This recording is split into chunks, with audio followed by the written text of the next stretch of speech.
Your resume seems embellished, the interviewer said dismissively. I doubt you've actually handled major accounts. Suddenly their top client walked in, saw me and exclaimed, Your resume seems embellished, the interviewer said dismissively. I doubt you've actually handled major accounts like these. My chest tightened as 15 years of hard work were brushed aside with a single sentence. The weight of my dwindling bank account pressed down as I sat straighter. Every achievement listed is genuine, I said quietly. The market expansion strategy I developed. Anyone can write numbers on paper. The interviewer cut me off with a thin smile. Without backing from a prestigious firm, these claims are questionable at best. 8 months ago, I was directing projects across 5 countries until new ownership pushed out experienced women for their inner circle. Now, I was on my 73rd interview, facing the same wall of doubt. The interviewer tapped my resume with a pen. This client portfolio seems particularly far-fetched. The side door swung open. A person in an expensive suit walked in, stopped mid-stride, and stared at me. It's you, they exclaimed with genuine warmth. The miracle worker who saved us last year. When every consultant said our product line was doomed, your strategy completely turned things around. The interviewer's mouth opened slightly. That's precisely why I'm here today, the client continued. We want to triple our investment with your firm. Is she joining your team? Because that would seal the deal immediately. Before I continue this incredible story, I need you to know something. Have you ever been underestimated? Ever had someone look at you and decide your worth before you even spoke? If you felt that burn of injustice, you'll want to stay until the very end. Because what happens next changed not just my life, but an entire industry. My name is Aviva Renault. At 42, I had built my career in international market strategy from nothing. Growing up in a small Midwestern town where girls were expected to marry young and stay close to home, I defied expectations by working 3 jobs to put myself through business school. My analytical mind combined with genuine empathy for consumer needs had become my professional signature. I'd cultivated the ability to see patterns others missed and translate those insights into profitable strategies. But sitting in that interview room at TGR Advisory, none of that seemed to matter to Philomena Oswald, the chief talent officer whose pencil-thin eyebrows had remained raised throughout our entire conversation. After the client, Elias Bowen, CEO of one of North America's fastest-growing consumer goods companies, left the room, Philomena's entire demeanor transformed. Her rigid posture softened. The critical edge in her voice disappeared. Well, this is certainly unexpected, she said, adjusting her glasses. Elias is notoriously difficult to impress. Tell me more about how you worked with his company. I took a measured breath. I designed their Southeast Asian market entry strategy last year. Their previous consultants had recommended against expansion, citing cultural barriers. But I identified specific regional opportunities they'd overlooked. Philomena nodded enthusiastically, as if she hadn't spent the previous 20 minutes questioning my capabilities. Fascinating. And the results? 37% growth in their first 2 quarters, outperforming initial projections by double digits. Impressive, she said, scribbling notes. We should accelerate your application. In fact, given your experience, we might consider you for our senior director position. The compensation would be quite generous. The whiplash from contempt to courtship gave me emotional vertigo. Just moments ago, she had practically called me a liar. The position requires someone who commands respect, she continued, oblivious to the irony. Someone with gravitas.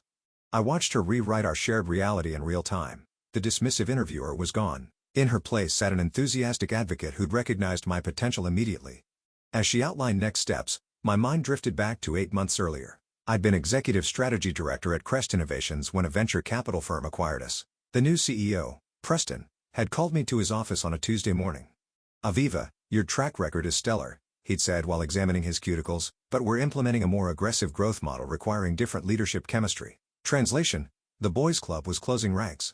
Within 6 weeks, all 5 female directors were replaced by men from Preston's network. Most had less experience, but the right energy for the new vision. My severance package was generous, designed to prevent lawsuits rather than honor contribution. At first, I'd been confident.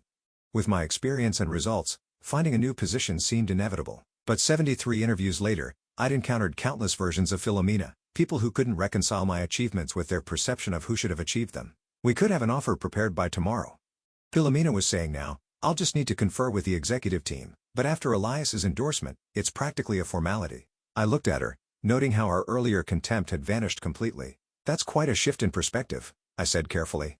She laughed lightly. Well, Elias is our highest billing client. His opinion carries significant weight. And my extensive experience didn't? Her smile faltered. I hope you understand that we have to be thorough in our vetting process. Many candidates exaggerate their facts. You weren't being thorough, I interrupted quietly. You decided I was unqualified the moment I walked in. That's not true, she protested, color rising in her cheeks. I was simply asking challenging questions. You called my achievements far-fetched and questionable. Those weren't questions, they were accusations. Philomena straightened papers that didn't need straightening. Perhaps there was a miscommunication, but what matters now is that we're very interested in bringing you on board. I gathered my portfolio slowly. I appreciate that. When can I expect to hear about next steps? Her relief was palpable. I'll call you personally by tomorrow afternoon. As promised, Philomena called the next day with an offer significantly above the advertised salary range. I requested the weekend to consider it, which she granted enthusiastically. That weekend changed everything. Saturday morning, I sat at my kitchen counter staring at the offer letter. The compensation would solve my immediate financial concerns, but something felt wrong. I thought about all the qualified people, particularly women over 40, who'd been dismissed without an alias to champion them. My phone chimed with a message from Nishtha Dar, my former colleague from Crest Innovations. We'd been meeting monthly for coffee since the acquisition. Still on for tomorrow? Have news, her text read. The next morning at our usual cafe, Nishtha radiated excitement.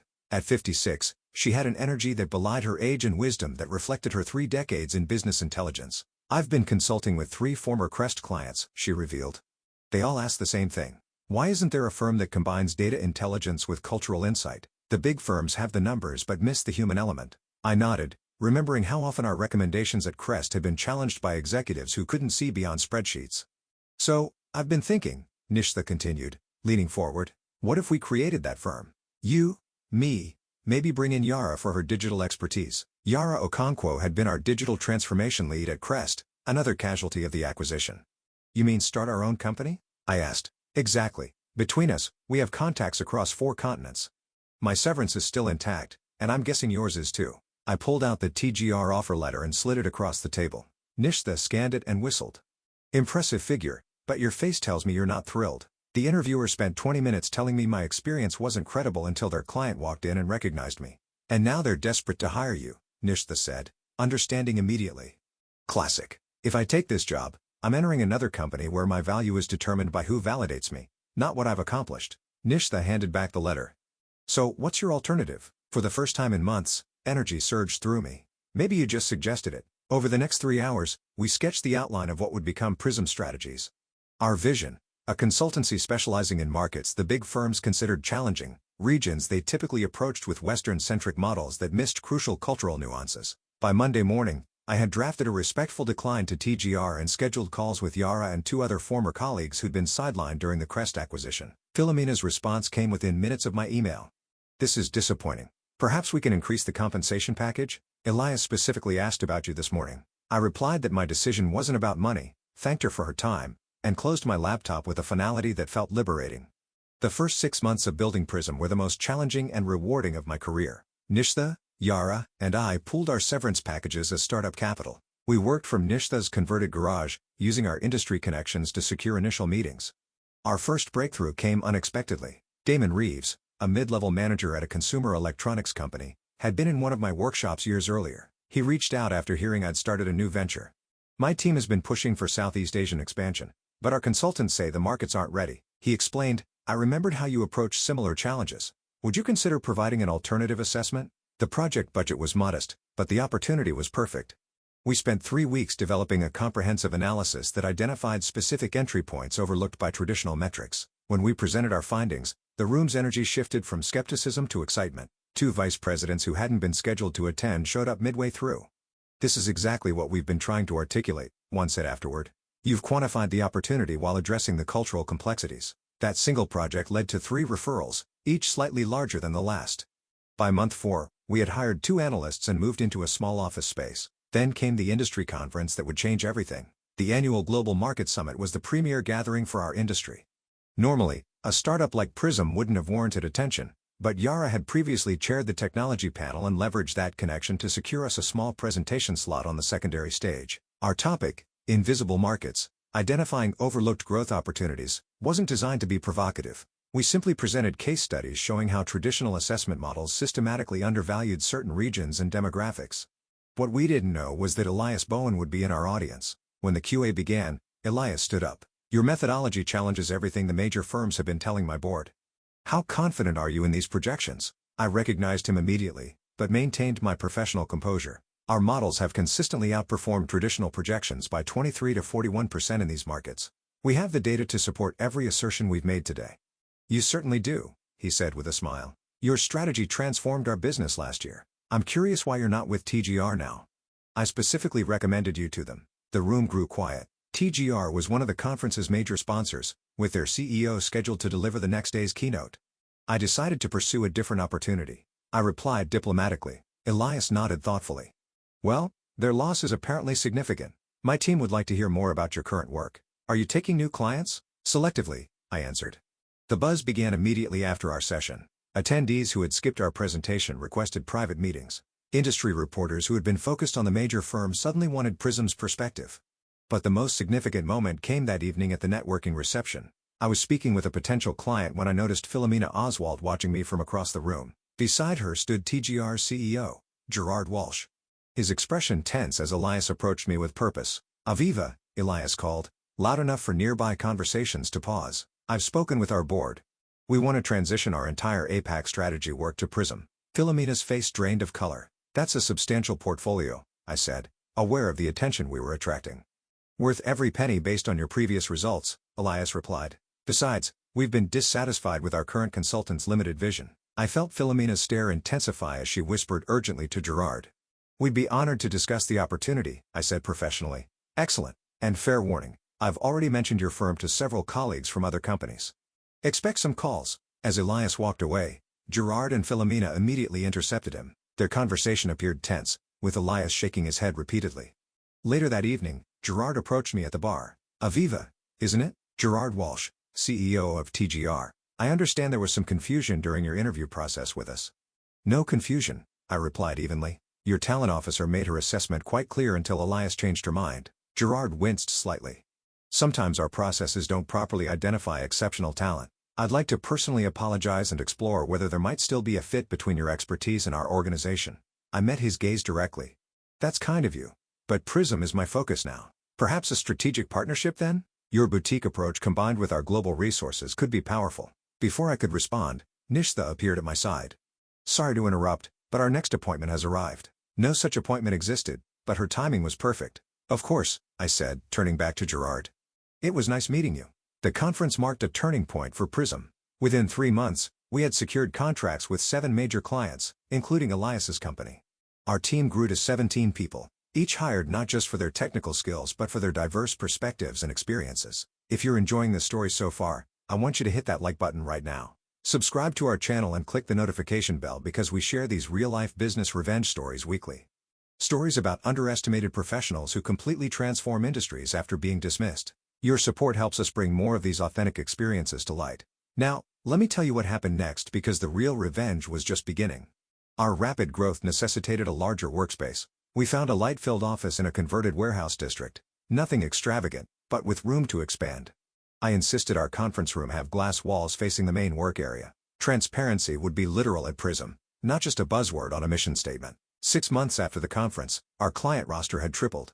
We'd expanded to 28 team members, each bringing unique perspectives shaped by diverse experiences. When most firms sought graduates from the same 5 universities, we discovered brilliant minds from schools no one in our industry recruited from. Vera, our research director, who'd been rejected by 12 major firms despite her groundbreaking market prediction models, revamped our entire analytical framework. Milo, a 60-year-old former teacher who'd gotten his business degree after 30 years in education, brought psychological insights that transformed our client communication strategy. What made our approach revolutionary wasn't just our diverse hiring, it was our methodology. Traditional firms filtered all market data through established Western economic models. We inverted the process, examining markets through local cultural context first, then applying economic analysis. The results consistently outperformed industry standards by staggering margins. One Tuesday morning, 13 months after founding Prism, Yara burst into my office, waving her tablet. "You need to see this," she said, placing it before me. The industry newsletter headline read, "TGR launches, new division, Horizon Markets." The article detailed how TGR was creating a specialized unit focused on undervalued international markets with unique cultural considerations, nearly identical language to Prism's marketing materials. "They're copying our entire model," Yara said, crossing her arms. I skimmed the article, and guess who's heading the division? Who? Philomena Oswald. Yara's eyes widened. The same woman who said your experience wasn't credible? The very same. Later that day, Nishtha discovered something even more concerning. TGR had scheduled meetings with 3 of our biggest clients, offering similar services at significantly reduced rates. They're undercutting us by 30%, Nishtha reported. They can afford to operate at a loss to capture market share. I leaned back in my chair, considering our options.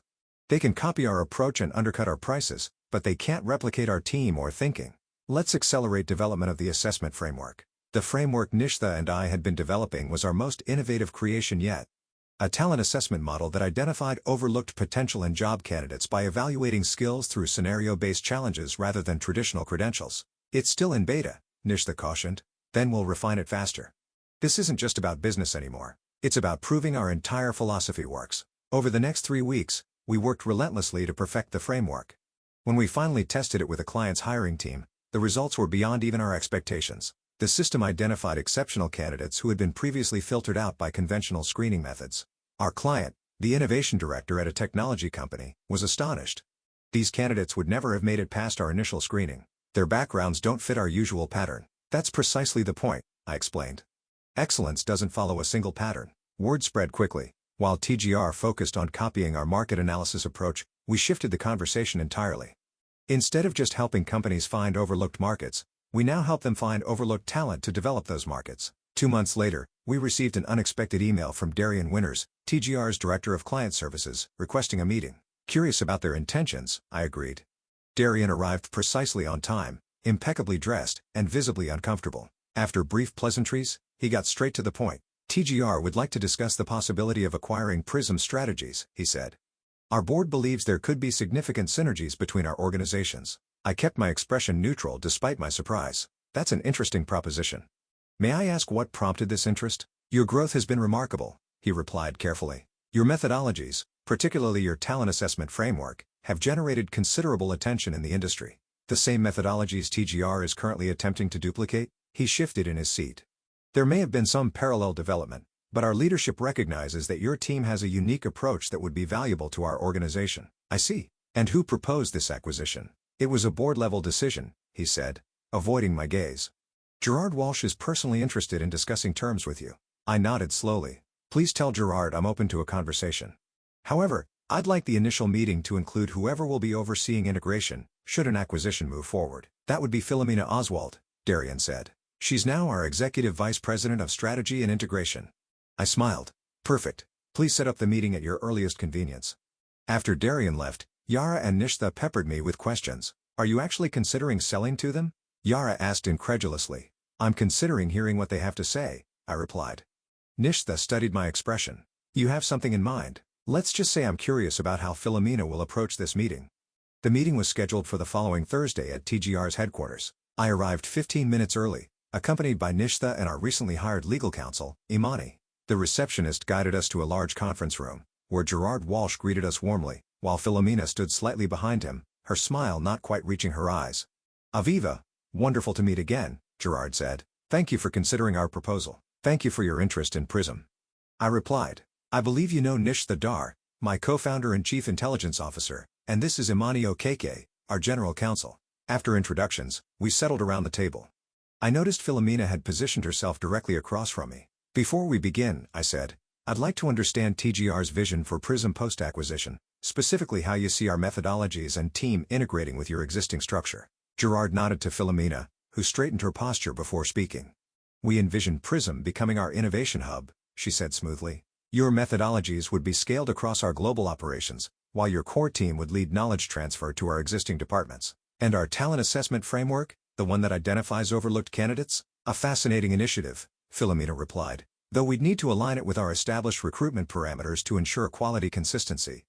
I noted how carefully she avoided acknowledging the framework's purpose, to challenge those very established parameters. Could you elaborate on what you mean by quality consistency? I asked. She smiled tightly. TGR has built its reputation on a certain caliber of professional. While we appreciate fresh perspectives, we must maintain the standards our clients expect. Interesting, I said. And who would oversee this alignment process? My division would handle integration, Philomena replied. We'd work closely with your team during transition, though ultimately, all hiring decisions would follow TGR's established protocols. Gerard jumped in. We're prepared to make a very generous offer, Aviva. Your team would receive significant retention bonuses, and you personally would have a senior leadership position. Reporting to? I asked. Philomena would be your direct supervisor, Gerard said. As EVP of Strategy and Integration, she oversees all specialized divisions. I nodded thoughtfully. Thank you for clarifying. Before discussing numbers, I'd like to share something with you. I opened my laptop and turned it toward them. This is a time-lapse visualization of market performance for clients who've implemented our recommendations over the past 18 months compared to industry averages. The animation showed dramatic outperformance across multiple sectors and regions. Both Gerard and Philomena leaned forward, their expressions revealing genuine surprise at the magnitude of the differences. These results aren't just marginally better, I continued. They represent fundamental shifts in how these companies approach market development. Impressive, Gerard murmured. Now, I'd like to show you something else. I switched to a different visualization. This represents the demographic and experiential diversity of teams that achieved these results compared to industry norms. The contrast was striking. Prism's methodology had assembled teams that looked nothing like the homogeneous groups typically found in consulting firms. Our success isn't despite our different approach to talent. It's because of it, I explained. We don't succeed by making everyone fit the same mold. We succeed by finding people whose unique perspectives reveal opportunities others miss. Philomena's expression tightened. While diversity initiatives are certainly important, TGR has specific standards that ensure client confidence. Are those the same standards that led you to dismiss my experience as far-fetched during our interview? I asked quietly. The room went silent. Gerard glanced at Philomena with raised eyebrows. I think there's been a misunderstanding about that interaction, Philomena said carefully. There's no misunderstanding, I replied. You decided my achievements weren't credible until a client validated them. And now you want to apply those same flawed judgments to my entire team? Gerard cleared his throat. Perhaps we should focus on the financial aspects of the potential acquisition. Actually, I said, I have a counterproposal. I opened a folder and slid documents across the table. These are our terms for considering an acquisition. Gerard scanned the first page, his eyebrows rising. This is unconventional. So is our company? I replied. Philomena frowned as she read. This stipulates that Prism would operate as an independent division with complete autonomy over hiring and methodology. Correct, I said. And this section, Gerard continued, requires the creation of a new department dedicated to inclusive hiring practices with authority to review and override standard recruitment processes? Also correct. Philomena's voice turned cold. This effectively dismantles our entire talent acquisition approach. It transforms it, I corrected, based on proven results. And you would personally oversee this department? Gerard asked, reaching the final page. Yes, with full executive authority and direct board reporting. Philomena placed the document down carefully. This is completely unacceptable. You're essentially demanding control over how TGR hires across the entire organization. I'm proposing a system that identifies excellence wherever it exists, I replied calmly, something your current approach consistently fails to do. Gerard looked troubled. Aviva, while your results are impressive, this goes far beyond a standard acquisition. You approached us because our different perspective creates exceptional value, I said. If you want that value, you need to embrace what makes it possible. We need to discuss this internally, Gerard said, gathering the papers. Of course, I replied. We'll await your response. 3 days later, Darian called to request another meeting. This time, Gerard arrived alone. Your conditions have created quite a stir, he said after we settled in my office. Philomena was strongly opposed. I'm not surprised, but our board reviewed your performance data. He continued. The results are undeniable. They've authorized me to continue negotiations with some modifications to your terms. He presented a counterproposal that preserved most of my core requirements, but reduced the scope of the talent department's authority and extended the implementation timeline. This represents significant change for TGR, Gerard explained. The board needs reassurance that these new approaches will be implemented responsibly. And Philomena's position on this? I asked. Gerard hesitated. She's expressed reservations, but will support the board's decision. Over the next 2 weeks, we negotiated final terms. The agreement maintained my requirement for an independent, inclusive talent department with significant authority. The implementation timeline was extended, but with clear benchmarks to ensure progress. 1 month later, we announced the acquisition. The industry press covered it extensively, particularly the unconventional structure that preserved Prism's autonomy while transforming TGR's approach to talent. On my first official day at TGR headquarters, I arrived early to prepare for the all-hands meeting where Gerard would introduce me and announce the new talent initiative. As I arranged my presentation materials, Philomena entered the room. Congratulations on your new position, she said coolly. Thank you, I replied. I'm looking forward to working together. She gave a thin smile. I want to be clear about something. I may have been wrong about you specifically, but TGR standards exist for good reasons. Not everyone who claims exceptional abilities actually possesses them. I agree completely, I said. That's why my department will focus on evidence-based assessment rather than assumptions. Just remember that client confidence depends on maintaining certain professional expectations. Like dismissing candidates based on first impressions, I asked. Her expression hardened. I've been in this industry for 20 years. My judgment of talent has built this company's reputation. Then you'll appreciate that good systems improve with new data, I replied. The data shows your judgment has missed extraordinary talent. My job is to fix that gap. We'll see how the board feels after 6 months of your experiments. They're not experiments, I corrected her. They're proven methodologies. But you're right about one thing. The results will speak for themselves. As executives and staff filled the auditorium an hour later, I stood beside Gerard at the side of the stage. Philomena sat in the front row, her expression carefully neutral. Gerard's introduction was brief but enthusiastic. When I took the podium, I surveyed the room of nearly 300 employees, noting their varying expressions from curiosity to skepticism. Many of you are wondering why TGR acquired Prism, I began, and why a company our size would demand such unconventional terms. The answer is simple, because excellence doesn't always look like what we expect. I advanced to my first slide, showing the same performance data I'd shared with Gerard and Philomena. These results weren't achieved by following traditional methods. They came from questioning assumptions about which markets matter, which strategies work, and most importantly, which people have valuable insights. I clicked to the next slide, showing side-by-side comparisons of traditional recruitment profiles versus the diverse backgrounds of Prism's top performers. The talent acquisition initiative I'll be leading isn't about lowering standards. It's about recognizing that we've been measuring the wrong things. We've confused credentials with capability, pedigree with potential. From the front row, Philomena watched with a tight expression. In the coming months, every hiring manager will learn new assessment techniques that identify excellence in unexpected places. Every rejection will require specific, evidence-based documentation explaining why the candidate couldn't perform the actual job functions. I paused, making eye contact with various people throughout the room. Some of you may be uncomfortable with this change. That's natural. But I'm not here to replace TGR's culture with Prism's. I'm here to help this company recognize talent it's been programmed to overlook, talent that will drive unprecedented growth. As the presentation concluded and applause filled the room, I noticed Philomena slip out a side door. Our confrontation was far from over, but the transformation had officially begun. The following weeks brought expected resistance. Several senior managers complained that the new assessment requirements were burdensome and unnecessary. Philomena quietly supported their objections in management meetings. But everything changed 6 weeks later when our first cohort of new hires, all selected through the Inclusive Talent Framework, completed their initial projects. Their results outperformed traditional hires by measurable margins across every department. At the quarterly board meeting, I presented these outcomes alongside projections for continued improvement. The data was unambiguous. Identifying overlooked talent wasn't just morally right. It created competitive advantage. After my presentation, one board member turned to Philomena. "Why haven't we been hiring this way all along?" She had no answer.